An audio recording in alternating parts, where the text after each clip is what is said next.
디스크는 소나기라고 생각하시면 되고요. 척추 협착증은 가랑비라고 생각하시면 됩니다.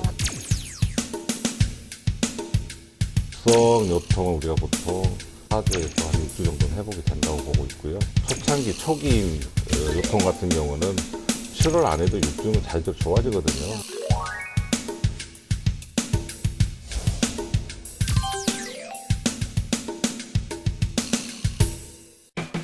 안녕하세요. 쉽게 풀어가는 건강 토크닥터 토닥 아나운서 김문정입니다.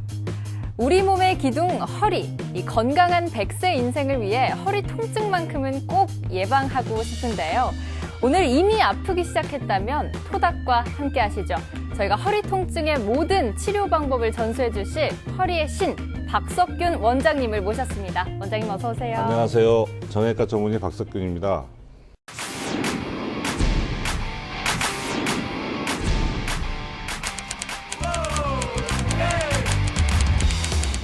네, 그리고 오늘 또 환상의 케미를 선보여 주실 두 분이죠. 김선혜 씨 그리고 황희선 씨 자리하셨습니다. 안녕하세요. 네, 네, 안녕하세요. 안녕하세요. 네, 오랜만에 봬요. 아, 예, 요즘 날씨가 너무 좋은데 두 분만큼 예쁜 날씨로 갔습니다. 아우, 고맙습니다. 감사합니다. 또 네, 사실 원장님도 봄에 처음 뵀는데 네. 지금 벌써 이렇게 가을이 됐어요. 세 번째 만남인데요. 네. 오늘은 이렇게 허리 통증을 잡는 치료법 그리고 예방법에 대해서 알려주신다고요? 네, 최선을 노력을 다하겠습니다. 네, 그런데 보통 허리 통증이 심하면 수술부터 생각을 하게 되지 않나요? 두 분은 어떠세요? 저는 사실 허리가 지금 아파요. 지금 아프세요? 네, 지금 아파요. 네. 그래서 너무 기대를 하고 나왔고 네. 오늘 뭐 명쾌한 답을 주실 거라고 생각이 들고 근데 허리가 아프다 그러면 되게 수술해야 되는 거 아니야? 이런 말씀도 많이 하시고 또 어떤 분들은 수술 한 번 하면 큰일 난다. 걷지도 맞아요. 못하게 될 수도 있다. 그러니까 수술 함부로 하는 거 아니다. 이런 말씀 되게 많이 하시거든요. 네, 그렇죠. 많이 네. 하시죠. 저희 어머니도 허리 아프셔서 수술했거든요. 네. 당연히 수술해야 된다고 생각했어요. 당연히. 네. 그런데 반드시 수술만이 답은 아니겠죠, 원장님? 원래 허리 통증 환자 중에서 수술하는 환자 한 10% 정도로 생각하시면 될 겁니다. 네. 10% 정도. 해야 하는 환자가 10% 10% 정도. 예, 네. 예. 근데 이게 통계적인 거기 때문에 정확하지는 않고요. 저희들이 보면 한 10명 중에 1명 정도 그렇게 생각하시면 될 것 같아요. 그렇구나. 예. 그러니까 이제 증상과 원인에 따라서 치료가 좀 달라질 수 있다는 말씀이신 그렇죠. 것 같은데요. 그러면 먼저 수술 없이 허리 통증을 치료하는 방법에 대해서 본격적으로 자세히 알아보도록 하겠습니다. 두 분은 허리가 아플 때 어떻게 하시나요? 저는 많이 걸어요. 많이 이렇게 한 하루 이틀 정도 걷다 보면 좀 제자리를 잡는 느낌이 있어요. 허리가? 네, 스르르 낫는 경우가 많더라고요. 그렇고요. 저는 사실 물리치료 받으러 가요. 요즘 되게 많이 자주 가거든요. 그것도 방법이 맞아요. 되죠. 네, 예. 시원해요. 하고 나면 되게. 그러니까 이렇게 허리 통증이 좀 심하지 않을 때는 어떤 치료 방법을 쓸 수 있을까요? 근데 우리가 요통이라고 하는 게 이제 보통 급성 요통은 우리가 보통 한 4주 이내에 대부분 4주에서 한 6주 정도는 회복이 된다고 보고 있고요. 그런 경우는 대부분 저희들이 보존적 치료, 비수술적인 방법으로 네. 말씀하신 대로 아까 운동 치료라든지 말씀하신 물리 치료, 그다음에 약물 치료. 근데 요즘 미국 같은 데는 약물 치료를 조금 안 하고 그다음에 그 운동 치료라든지 그다음에 뭐 마사지라든지 뭐 수기 치료 이런 걸 많이 한다고 돼 있어요. 그래서 약은 가능하면 안 쓰는 쪽으로 좀 하고 있는데 아직은 저희 나라는 병행을 같이 하고 있어요. 약물 치료하고 그다음에 물리 치료, 운동 치료, 그다음에 뭐 우리가 마사지 치료라든지 네. 그다음에 수기 치료라든지 이런 것을 주로 하고 있습니다. 아니, 저는 허리가 좀 아프다 싶으면 진통제를 사실은 찾아 먹거든요. 네. 네, 진통제도 효과가 있는 건지. 진통제는 사실 급성기 때는 효과가 좀 좋습니다. 좋고 물론 만성일 때도 염증의 효과를 위해서 진통 소염제를 먹는 게 맞는데요. 근데 대부분 우리가 약을 쓸 때는 진통제뿐만이 아니라 근이완제, 그 다음에 뭐 심한 경우는 항우울제까지 우울증이 올 수 있는 경우가 있어서 그것도 같이 네. 병행해 쓰기도 하는데요. 단기간으로 써야 됩니다. 근데 이게 책에는 단기간으로 쓰라고 되어 있는데 정확히 나와 있지는 않아요. 나와 있지는 않은데 보통 저는 한 2, 3주 정도 약을 쓰고 끊습니다. 그러면 그 약물을 쓰는 기간을 좀 줄여야 하는 이유, 그러니까 오래 쓰지 않아야 하는 이유는 좀 내성이 생겨서 그런 건가요? 내성보다는 약물 부작용으로 봐야 될 것 같습니다. 약물 부작용 때문이라고 하셨는데 어떤 사람은 또 어떤 약물에 대해서 잘 안 듣는 사람들이 있잖아요. 예를 들어 마취가 안 된다든지 네네. 이런 사람도 있는 것 같던데요. 그런 경우는 거의 보지는 못했고요. 약물 부작용 같은 경우는 많이 있습니다. 약을 드시면 뭐 두드러기가 난다든지 아니면 호흡곤란이 있다든지 그다음에 뭐 가장 많은 게 속쓰림이죠. 속쓰림 네. 증상이 많고 장기 복용을 하다 보면 그 약 중에서 강 독성 있는 약도 네. 있고 네. 또 콩팥이 안 좋아지는 경우도 있고 또 심장에 무리가 갑니다. 장기간 복용하다 보면. 근데 그런 것을 전문의 선생님과 잘 적절하게 상의하셔서 약을 선택해서 드시면 좋아질 수도 있지 않겠습니까? 약국에서 사다 먹지 말라는 말씀이. 저는 약국에서 파는 진통제 먹거든요, 원장님. 근데 이제 그 약이 그 병원에 쓰는 약하고 네. 약국에 쓰는 약이 그 성분이 좀 다릅니다. 달라서 그 약국에는 이제 복합제제가 많고요. 저희는 성분으로 나가기 때문에 좀 차이가 있다고 봐야 됩니다. 진통제를 먹고 싶어도 이왕이면 또 원장님 찾아가서 네. 선생님과 상의를 해서 먹는 게 좋겠다는 그렇죠. 말씀이신 아무래도 거죠? 그게 낫죠. 집에 있는 진통제를 다 어쩌죠? 처방받는 게 좀 더 잘 듣더라고요. 그렇구나. 네. 근데 이 허리 통증 중에도요, 허리 디스크가 있고 협착증이 있잖아요. 네네. 이 두 가지 증상이 중에 어떤 것이냐에 따라서 이 약물 치료 방법도 좀 달라지는 건가요? 당연히 달라지죠. 왜냐하면 그 협착증이라고 하는 것 자체는 그 신경이 막혀 있기 때문에 그쪽을 혈액순환을 도와주는 제제가 들어갈 수가 있고요. 네. 디스크 같은 경우는 염증 쪽을 많이 급성을 였기 때문에 그는 진통제 쪽에 약이 많이 들어간다고 네. 봐야 되겠죠. 그 약물 요법은 지금 내 몸에 약물 넣는 거잖아요. 네네. 예, 근데 저는 무서워요, 그것도. 예, 이런 거는 또 좀 부작용이 있지 않을까, 불안감이 좀 생기거든요. 일단 약은 부작용이 다 있다고 생각하셔야 됩니다. 물론 네. 소화제도 그렇고 우리 어떤 약이고 간에 부작용 없는 약은 없어요. 근데 우리가 저희들이 이제 뭐 국가에서 인정해주는 쉽게 말하자면 미국에서 FDA에서 공인한 약을 쓰고는 있지만 그 약이 저한테는 독이 될 수도 있죠. 근데 그게 저희들이 의사가 알고 있는 건 아니고 환자들이 반응하는 거 보고 알거든요. 어떤 분들은 아무 부작용이 없는데 나한테는 부작용이 있을 수 있으니까 그래서 가장 안전한 약을 쓴다고 해도 부작용이 생길 수가 있습니다. 그럼 이렇게 약물 치료 말고 또 비수술적 요법에는 어떤 것들이 있을까요? 일단 저희들이 외래를 찾아오시면 이제 그 환자에 따라서 그 약을 쓴다든지 그다음에 그 물리치료라든지 그다음에 뭐 주사치료 그다음에 네. 운동치료를 결정을 하는데요. 초창기 초기인 요통 같은 경우는 보통 치료를 안 해도 6주면 자연적으로 좋아지거든요. 근데 그런 환자들은 거의 약물 치료 안 하고 네. 물리치료나 이런 운동치료를 해서 치료를 하고 있고요.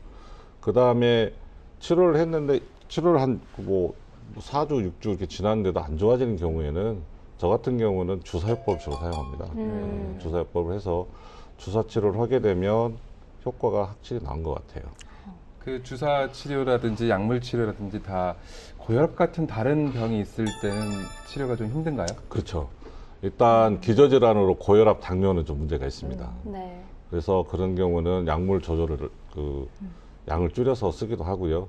그 다음에 그런 환자를 주사를 요법을 했을 때는 꼭 모니터링을 합니다. 저희들이 네. 모니터링을 해서 당뇨 같은 경우는 주사 놓기 전에 당뇨 검사를 하고 다음에 오셨을 때 다시 체크를 해서 약물 조절을 하고 있고요.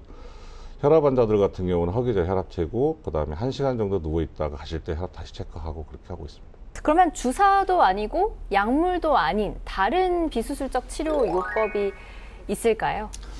일단은 보존적 치료 방법으로 말해서 아까 앞에서 말씀드렸지만 우리가 많이 하는 거 남들이 안 하는 것보다는 우리가 그 일반인들 접해보는 것 중에서 물리치료라든지 또 마사지 많이 합니다. 마사지 하고 네. 그다음에 운동치료 많이 하고 있고요. 그다음에 이제 뭐 교육 환자들한테 교육시키는 거 이런 걸 하고 있는데 그런 걸 했을 때 안 되고 주사요법도 안 되는 경우가 있지 않겠습니까? 네. 근데 네. 이런 경우는 저희들이 우리가 가장 요통 중에서 가장 흔한 게 추간판 탈출증, 디스크, 네. 그다음에 협착증 이런 경우에 이제 사용할 수 있는 치료법이 있어요. 네. 근데 그게 뭐냐면 제일 많이 하는 게 신경 성형술입니다.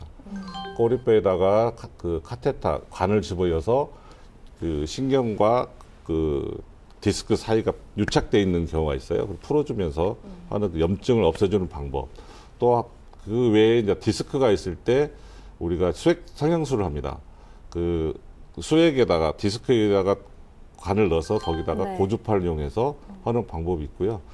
그 다음에 제가 많이 하는 방법인데 꼬리뼈 내시경이라고 해서 꼬리뼈에다가 요즘은 내시경이 굉장히 적거든요. 한 3mm 정도밖에 안 돼서 그걸 관을 집어넣어서 거기다가 레이저를 사용을 해가지고 디스크가 비유되어 있는 사람, 돌출되어 있는 사람 네. 이런 분들은 거기다가 레이저를 쏴주면 감압이 됩니다. 그래서 그렇게 해서 치료를 좀 많이 하고 있고요.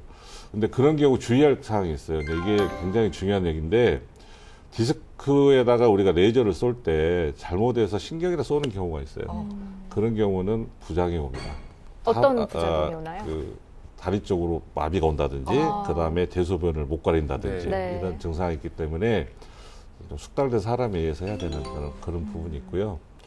근데 그렇게 해서 안 되는 경우에는 저 같은 경우는 내시경을 이용해서 디스크 같은 경우에는 내시경을 위해서 디스크 제거술을 하고 있고요. 그 다음에 협착증 같은 경우는 내시경을 이용해가지고 협착된 부분을 직접 보면서 감압을 좀 수술을 하고 있습니다. 그 오늘 시술인 제가- 거잖아요. 네. 시술. 시술, 네. 네. 이거 회복 기간은 어떤지 궁금해서. 원래는 좀 서울 쪽이나 이런 쪽에서는 1박 2일 코스입니다. 아, 네. 그냥 하루 입원했다가 그 바로 다음 날, 퇴원할 수 예, 있나요? 예, 예.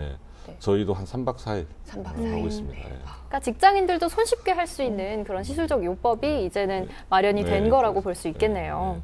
네, 이렇게 약물과 주사, 시술적 요법까지 알아봤는데요. 사실 선생님께서 앞에서 계속 운동을 하는 방법도 있다 이렇게 말씀을 네. 해주셨는데 네. 사실 허리 통증은 생활 속의 간단한 운동으로도 잡을 수 있다고요.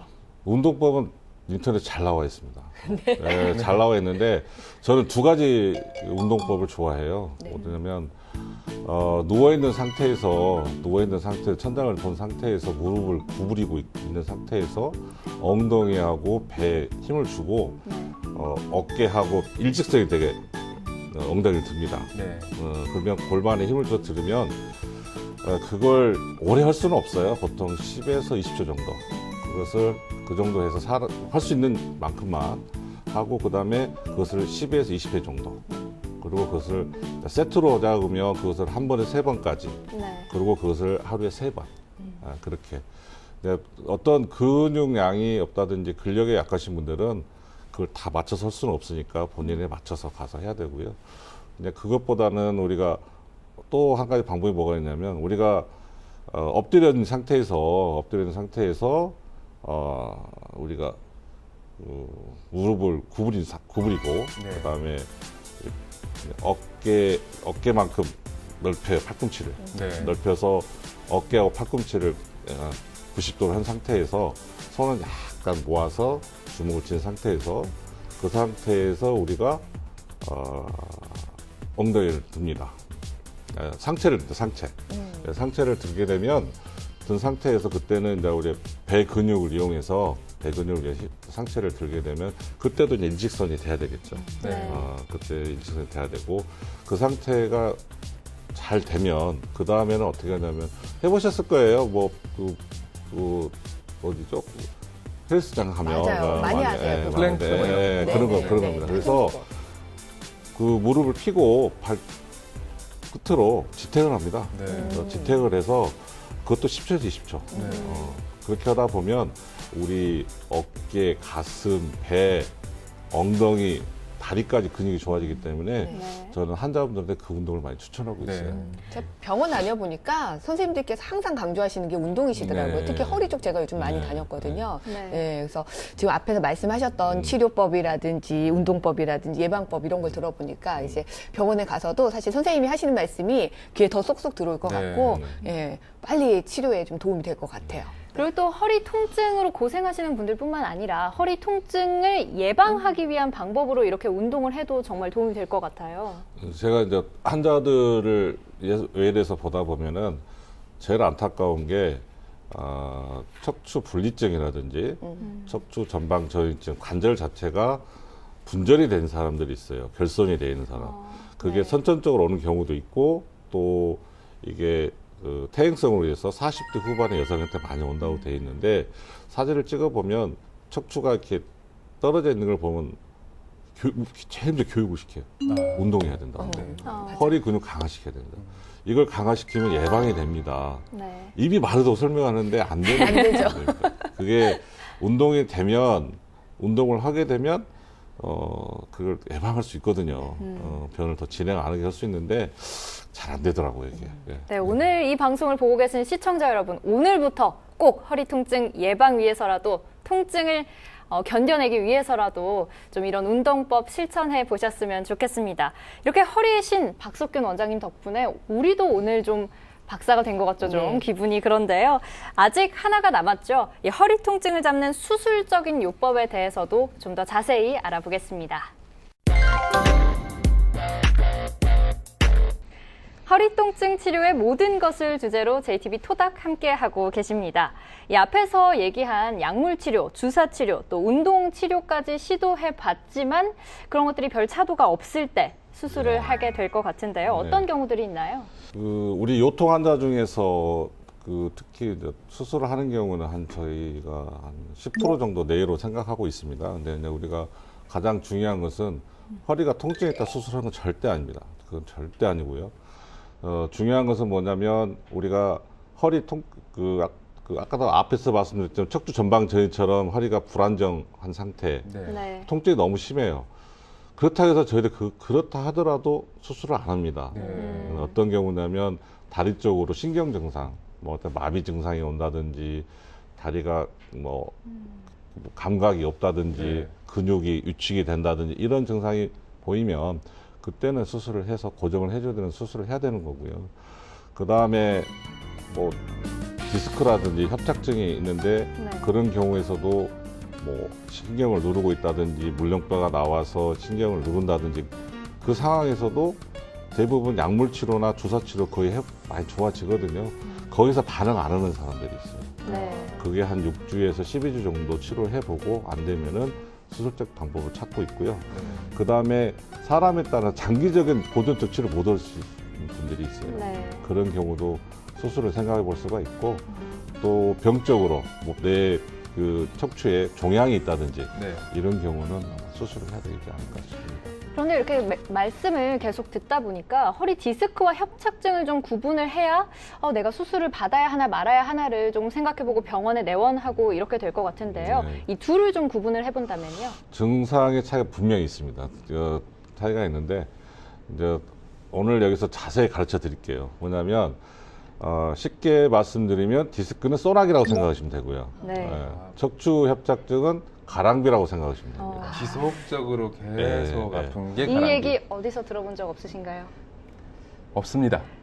정말 없으신가요? 아니, 들어봤는데. 저희 척추관 협착증 편에서도 한번 얘기를 이렇게 해주신 것 같아요. 그렇게 말씀드렸는데 우리가 할머니들을 보면 걸어가실 때 보면 허리를 구부리고 가시잖아요. 네. 네. 근데 허리를 피면 통증이 심해요. 그러니까 구부리고 걸어가셔야 허리 통증이 없기 때문에 그렇게 걸으시는 거거든요. 근데 그런 경우가 협착증이라고 생각하시면 됩니다. 네. 그리고 이 디스크 같은 경우는 피면 안 아파요. 구부리면 아픕니다. 네. 반대군요. 예. 네. 그리고 디스크 같은 경우는 누워 있으면 편한데 움직이면 아파요. 근데 협착증은 누워 있으면 괜찮지만 일어나기가 힘들어요. 그리고 활동하면 괜찮습니다. 네. 그런 차이가 좀 있습니다. 그럼 이제 좀 다시 수술 얘기로 돌아와서요. 조금 심각한 상황일 때 수술을 시도해 봄직한데 어떤 수술 방법들이 있나요? 저 같은 경우는 내시경 쪽을 계속 하고 있었기 때문에 내시경을 이용해서 시술을 하다 보니까 고식적인 방법, 이렇게 열어서 개방을 해서 하는 방법하고 비교를 했을 때 큰 차이가 없더라고요. 그러니까 열어서 수술하는 경우는 현미경적 방법, 조금만 열어서 미세 현미경적 방법도 있고 보통 그런 경우는 한 2cm 정도 열어서 한다고 봐야 될 거예요. 그렇게 하는 방법도 있고 또 저 같은 경우는 내시경을 이용해서 하는 경우도 있고 어떤 사람은 뭐 이렇게 바늘을 넣어서 아까도 말씀드렸죠. 그렇게 네. 해서 하는 방법도 있고 그러는데 일단은 내시경이 좋은 점은 일단 시야가 확보가 잘 되기 때문에 너무 좋고요. 그다음에 조직 손상이 없어요. 거의. 네, 네. 간을 집어넣기 때문에 칼을 넣어서 이렇게 조직을 이렇게 박리해서 들어가는 게 아니고 간을 넣어서 그 간을 통해서 보고 오기 때문에 손상이 별로 없고 또 신경이나 주위 조직들의 유착이 네. 별로 없어요. 해보니까 회복 기간도 그러면 엄청 빠르다는 말씀이신 거죠? 회복 기간은 저 같은 경우는 뭐 환자들이 그 다음 날 바로 다 다니시고 네. 퇴원하시는 경우도 있고 근데 뭐 좀 3, 4일 만에 하는 것 같아요. 그래서 그런 방법을 저는 하고 있고요. 그 다음에 이제 디스크는 그런 식으로 해서 할 수가 있는데 협착증은 전에는 내시경적인 방법이 나오기 전에는 거의 다 열어서 했어요. 네. 열어서 다 했는데 우리가 이제 하는 방법 중에 그 협착증에서 이제 관절이 흔들리는 사람이 있어요. 그러니까 그런 경우는 열어서 해야 됩니다. 열어서 그 개방을 해서 네. 거기서 그 흔들리는 관절을 그 나사못을 이용해서 고정을 해가지고 네. 그다음에 이제 그 신경 눌리는 부분을 전부 다 감압을 해서 하는 방법이 있는데 저 같은 경우는 아직 지금까지 그렇게 한 환자는 거의 없었던 것 같아요. 내시경을 거의 다 해결됐던 것 같습니다.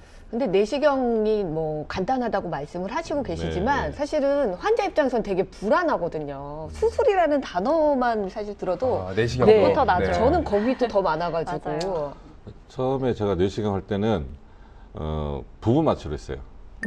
부분 마취로 해서 해가지고 이제 경막의 차단술을 이용해서 하고했는데 수술이 길어지는 사람들이 있어요. 해보니까 환자들이 힘들어하시더라고요. 그런 경우는 경험이 쌓이다 보니까 환자분들 설명을 해서 이런 경우는 전신 마취를 합시다라고 말씀드리고 편하게 하고 있고요.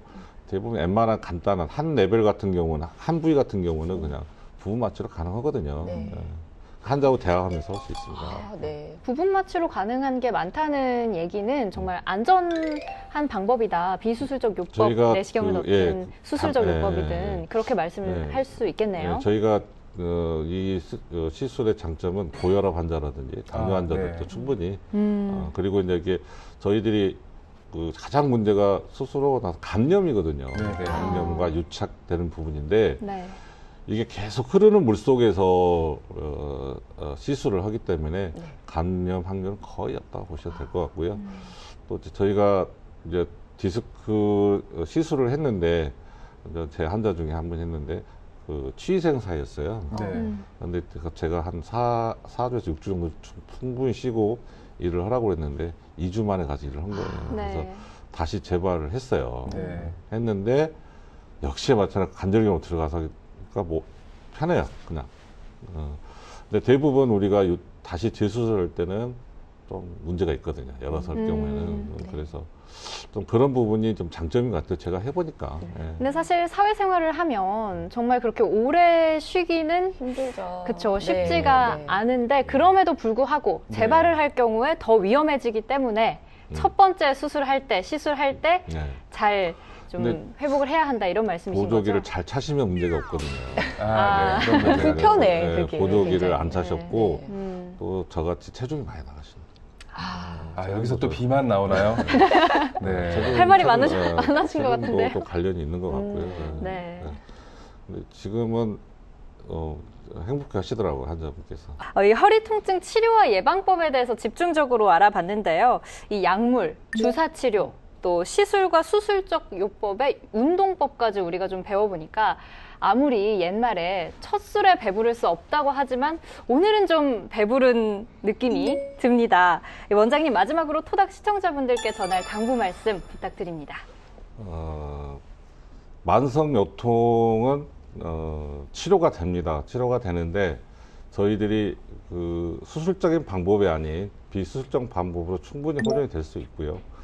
그 다음에 저희들이 치료를 받으실 때 병원을 찾아서 해결을 하시려고 하셨으면 좋겠습니다. 왜냐하면 뭐 주위 분 얘기 들어서 여기가 좋다 저기가 좋다 다니시면서 많이 망가져갖고 오시거든요. 그렇죠. 그런 분들이 많아서 정확하게 진단을 받으시고 단계별로 치료 받으시면 허리 통증에서 행복하게 지내실 수 있을 겁니다. 네, 어디서도 들을 수 없었던 허리 통증 치료의 모든 것. 오늘 JTB 토닥에서 낱낱이 살펴봤는데요. 우리 몸은 정말 정직해서 아는 만큼 보이고 또 노력한 만큼 건강하다고 합니다. 이 건강한 허리 잘 지켜서 100세 인생 살아가시길 바라겠습니다. 저희 다음 시간에는요, 외과 전문의 신행철 선생님과 함께 유방암을 주제로 한번 얘기 나눠보려고 합니다. 쉽게 풀어가는 건강 토크닥터 토닥, 오늘은 여기까지입니다. 고맙습니다.